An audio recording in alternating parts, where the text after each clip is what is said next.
इसीलिए आप मुझे बताइए कि वो कौन सी ऐसी 4-5 चीजें हैं जो आपको लगता है कि सरकार या ये प्राइवेट कंपनियां आप सबके लिए कर सकती हैं, आपकी जो पूरी कम्युनिटी है उसके लिए कर सकती हैं, ताकि आप लोगों की ज़िंदगी बेहतर हो, आप लोगों को फाइनेंशियल सिक्योरिटी, डिग्निटी और इंसाफ मिले, मेहनत की कमाई मिले।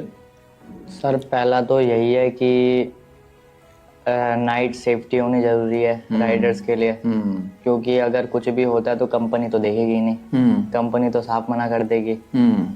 बाकी पैसे का जो दिक्कत है वो सॉल्व हो जाए। ठीक है, 10 मिनट की डिलीवरी नहीं होनी चाहिए, इसको तो हटाना ही चाहिए 10 मिनट की डिलीवरी को। मैं भी सहमत हूँ आपकी इस बात से, क्योंकि 10 मिनट की डिलीवरी के चक्कर में वो बंदा जो अपनी फैमिली के लिए कमा रहा है वो क्या पता कभी भी अपनी फैमिली से दूर हो जाए, ये इशू पड़ सकता है। उसके साथ कुछ भी हो सकता है। 10 मिनट की डिलीवरी के चक्कर में रेड लाइट ब्रेक कर देते हैं, कभी सामने से गाड़ी आ रही हो स्पीड में ले जाके मोड़ दो। ऐसा मैंने भी बहुत बार किया है, मेरे तो एक्सीडेंट होते होते बचा है इस चक्कर में कि तो भाई 10 मिनट बचे हैं, 10 मिनट के अंदर अगर ये ऑर्डर कंप्लीट नहीं किया तो इंसेंटिव हट जाएगा। लंच करने का टाइम मिलता है जहाँ पे भी कर रहा हूँ। हाँ, नहीं अब नहीं, जहाँ पहले ज़ेप्टो ब्लिंकिट में। सर वहाँ पे तो ऐसा होता था कि 6 बजे जाता था, 11-12 बजे मन किया, भूख तेज लग रही है तो घर पे आया, खाना खाया, फिर वापस चला गया। आधे एक घंटे बाद हम पे फिर सीधा रात में आता था। और उसके बाद तो फिर मैंने ये भी बंद कर दिया था, रेस्ट करना नहीं, हाँ रेस्ट करना भी बंद कर दिया था मैंने, खाना भी बंद कर दिया था। मेरी तबीयत पे बहुत असर पड़ा था उस टाइम पे, मैं कम से कम 2-3 हफ्ते तो बेड पे ही लेटा पड़ा था, मेरा इतना वो हो गया था हेल्थ का इशू। देखो, हम देश में बात करते हैं कि डिजिटल इकोनॉमी बन रही है, भारत एक बहुत बड़ी अर्थव्यवस्था बन रही है।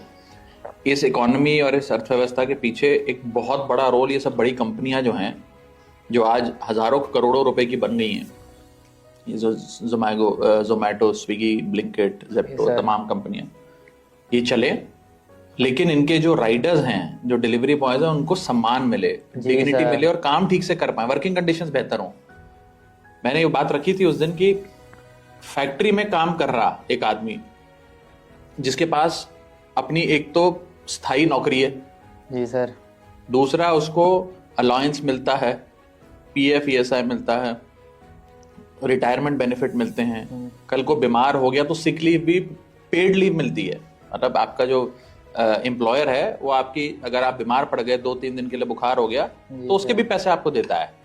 तो ये तमाम तरीके की जो चीजें हैं वो एक एम्प्लॉयमेंट के साथ आती हैं, पक्की नौकरी के साथ आती हैं। जी सर। तो अगर आप लोगों को भी एक पक्की नौकरी के रूप में रखा जाए तो हो सकता है आप लोग भी और जी जान लगाकर काम करोगे और अच्छे से काम करोगे, और आप लोगों को फाइनेंशियल सिक्योरिटी और एक इंसेंटिव भी अच्छा सा मिलेगा। जी सर, है ना?